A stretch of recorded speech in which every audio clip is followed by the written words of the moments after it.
Hey friends, my name's Gabrielle and welcome to FrumiousReads, and today I have come back once again from the void in which I disappeared to. Yeah, I haven't been making book stuff lately. I haven't been making anything lately. I have been in just a non-creative area, I guess, of my life, but something recently made me want to start making videos again, and it is, well, part of it's a secret, so I can't tell you yet, but the other part was I watched the Percy Jackson series on Disney Plus. I never read the Percy Jackson books because I saw the movie first and then I tried to read the books and I was just like, I can't get into this. But I did want to keep up with it because it's like a massive cultural phenomenon, and so I've read through the whole Riordan wiki and I've read about all the characters, so I know everything that happens. But when they were making the TV series, I was like, okay, like hopefully they do it good. But what made me start watching was TikTok, of course, and I devoured the whole series. But I wanted to share my thoughts of the finale episode in the first season, and the whole reason I got back into the booktube thing is so that I could make this video. I made so many notes while I was watching the finale. Look at this whole page, and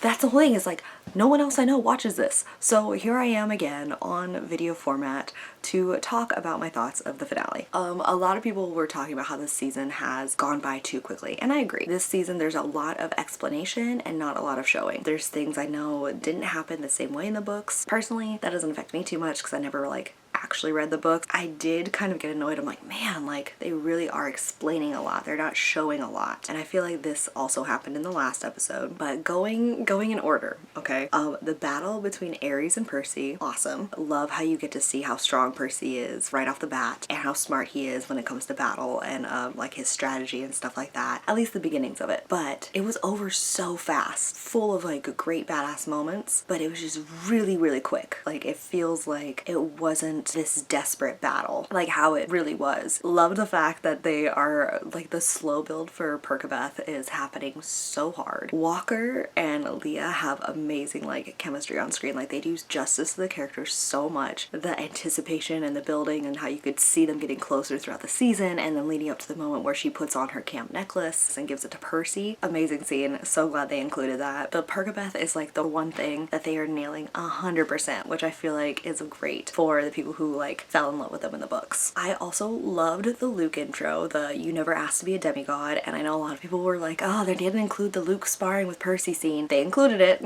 so there you go. The whole Annabeth and spiders, that was a cool little hint because that's going to come in later. They even mentioned Tartarus, or Tartarus, however they say it. I specifically love the line, "things that are small and scary get squished." That's such a good, accurate depiction of how like the Olympic gods work and how they view the demigods and how they can't go higher than their place, and it just really gives like a more interesting backstory, like drops hints for the issues that Percy's gonna have with the Olympic gods later. Okay, so Percy defeats Ares in the battle, right? And then they get the help. Percy decides to go to Olympus to finish the quest, even though I like that they addressed that the deadline is passed. That took away so much of the importance of the quest, I guess. I know a lot of people were really upset about that. Personally, I felt like it was kind of like, okay, like where are we going with this, right? Like it didn't feel like there was much build up. It was just kind of more confusing. So I'm glad that they addressed that at least. And I loved Grover's line of, why don't we just send them an email? That was great. Why do you have to go? Can't you just send an email? Arian has been the best Grover. Like I loved how they portrayed him. He's fantastic. So we get to Olympus. We get to see Olympus. Looks like an AI made it. Like it adds to that otherworldly sense, but I did think that. I was like, okay, it kind of looks like if you gave AI a prompt for what does Olympus and Percy Jackson look like. It's very abandoned, which definitely leads you to feel like there's that buildup of war. I would have liked to see it like portrayed with all the creatures and the gods and everything in it, but having it be so abandoned and empty definitely added a little bit more suspense. And then Lance Riddick. I personally, okay, for me, Zeus was always someone who was like, he was just like a trumped up man baby with power. Lance Riddick made Zeus scary. Like he made him feel like a threat, and I really loved that. I think it added a little bit more of a suspenseful twist with that whole scene, and I'm so sad. R.I.P. Lance Riddick. He did a great job with Zeus. Persassy is going off. Like the whole time I was just like, Percy, your family is a mess, Jackson. You tell him. And like it really shows like how he's just so unafraid of the gods, or maybe he's afraid of the gods, but he's still like, you need to hear these things goes and he stands up for all the demigods and everybody else, and I love that. The standoff between Poseidon and Zeus was awesome. I see why they had him miss the deadline, and I can see it's like, okay, so they wanted to culminate in this scene. It shows Poseidon's love for Percy without explaining it. It makes a big statement that he's like, I will surrender this war, but you have to leave my son alone. Poseidon in the books, like, yeah, he loved Percy, but this is like a show of how much Poseidon in the TV series loves Percy. And I, like,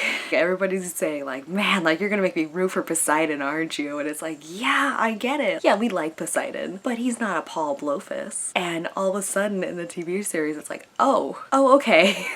We can see why you would root for Poseidon now. Also, in the scene with Percy and Poseidon, you could really see like they found actors who looked like each other. They included the sea does not like to be restrained. Amazing. They included Ares is a moron, perhaps you noticed. And the whole time I'm just thinking like, man, Percy comes off as so young, but also like still Sally Jackson's son. Like, do you ever dream of mom? He's still in Sally's corner. Like, he, even when facing like the first conversation he has with his dad is him asking if he ever thinks of his mom, right? And I just think that's such a true credit to Percy's character. It gives him so much more depth. And then Poseidon, you suck at feelings. Not answering, just doing the whole face caress and then giving him a pearl. And then there's nothing, like, you say nothing. But we all know your answer. We all know the answer is yes. And then, of course, we get to Luke and Luke's betrayal. And I love that, like, we still didn't get a ton of Luke and Annabeth, but we did see them interacting a little bit, right, in the flashbacks. And so at least we got to see a little bit of their relationship and why Luke's betrayal is so awful for Annabeth. I loved their scene. Their scene felt more climatic than the Ares and Percy fight. And I don't know if it's because they were closer, like they actually had a relationship, versus Ares and Percy were just kind of like having a duel. But Luke's the one who taught Percy everything. And then seeing Percy like still not want to hurt Luke, and then Luke immediately like turn around and start going for Percy, like that one was more suspenseful than the other battle. But again, it was a lot of Percy just putting together things and explaining, right? Like, I would have liked to see more clues versus having them explained to me. And I feel like that kind of wraps up the whole season. Also, I would have liked to see a little bit more of the darkness in Luke. It wasn't as dramatic as it could have been. And finally, the Gabe thing. I hated how they did the Gabe petrification. It took it away from Sally and how amazing and cool she is. Like, it made it look like almost an accident. It made Gabe look like this bumbling kind of fool guy versus like the monster that he was. I get they did it because we were asking, like everybody was asking for it, but I hate how they did it. I wish they would have done that better. Those are my thoughts. So ultimately, really enjoyed it. Definitely had some things that I wasn't a huge fan of, but everything else I loved. Ares and Percy's fight, I did wish it was a little longer. Percy Poseidon scene was so full of emotion. Perfect. I love how they did that. I actually, now that I know why they missed the deadline and like what probably the writing reason was behind it, I did enjoy that. I'd love to know your thoughts. Let me know in the comments down below. I know I've been MIA for a while, but let me know what you thought. If you've watched this series, if you have any of your own opinions, if you agree with what I said, disagreed, if I missed anything, I'd love to hear from you guys. If you like true crime and also hearing about women in history, you can check out my podcast, A Murderous Affair, which streams on Apple, Spotify, Libsyn, anywhere and everywhere that you can listen to podcasts. Or if you want to just talk to me, you can hang out with me on Instagram, Twitter, Tumblr, all the social media sites. I'm FrumiousReads, FrumiousReads. But that's all I have for you guys today. Thank you so much for watching, and I'll talk to you guys later. Okay, bye.